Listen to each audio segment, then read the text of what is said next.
ছোটন, এখানে পর্যটকদের আনাগোনা কেমন দেখতে পাচ্ছেন? আজকে বিকেলের দিকে নিশ্চয়ই ভিড় বেড়েছে। স্মৃতি, দর্শনার্থীর আনাগোনা একেবারে উপচে পড়া ভিড়। পাহাড়পুরের কোথাও যেন তিল ধরনের ঠাঁই নেই। সারা দেশ থেকে মানুষ এখানে বিনোদনের জন্য এসেছেন, বিশেষ করে ছুটিতে। আসলে পরিবার পরিজন নিয়ে ঈদের ছুটিতে এই মনোরম পরিবেশে কিছুটা সময় কাটানোর জন্য এসেছেন আমরা দেখেছি।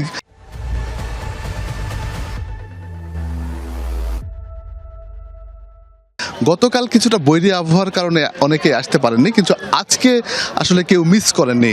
পাহাড় এবং সবুজের যে সমারোহ এবং একই সাথে খোলামেলা পরিবেশ, এই মুক্ত আকাশের নিচে একটু ঘুরে বেড়ানো, সব মিলিয়ে আসলে আজকের পরিবেশটা যেমন সুন্দর, দর্শনার্থীর সংখ্যাও কিন্তু অনেক বেশি।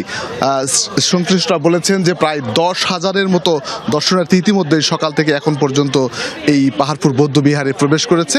পাহাড়পুরের ঐতিহাসিক যে নিদর্শন সেটি যেমন উপভোগ করছেন, তেমনি কিন্তু পাহাড়পুরের যে জাদুঘর আছে সেই জাদুঘরে দর্শনার্থীরা এসে পুরনো যে ঐতিহাসিক নিদর্শনগুলো আছে সেগুলো খুব কাছ থেকে দেখছেন। সব মিলিয়ে আসলে একটি একেবারে আনন্দে ভরপুর অবস্থা শুরু হয়ে গেছে।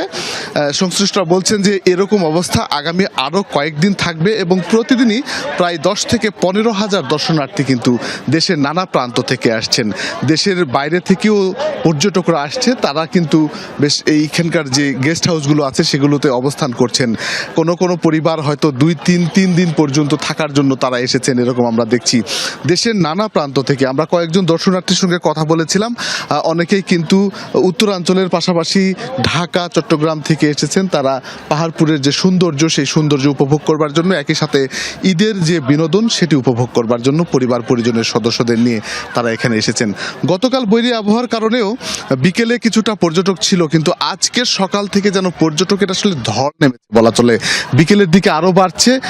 আমরা যতদূর জানতে পারছি যে হয়তো ঘন্টাখানেক পর পাহাড়পুরের কোথাও যেন পা ফেলার জায়গা থাকবে না এমন দর্শনার্থী আসবেন, এবং এখানে পা ফেলে যে ঐতিহাসিক নিদর্শনের যে সৌন্দর্য সেটি যেমন উপভোগ করছেন দর্শনার্থীরা, তেমনি পরিবার পরিজন নিয়ে এসে খোলামেলা পরিবেশে সময় কাটাচ্ছেন, বেশ আনন্দ উপভোগ করছেন।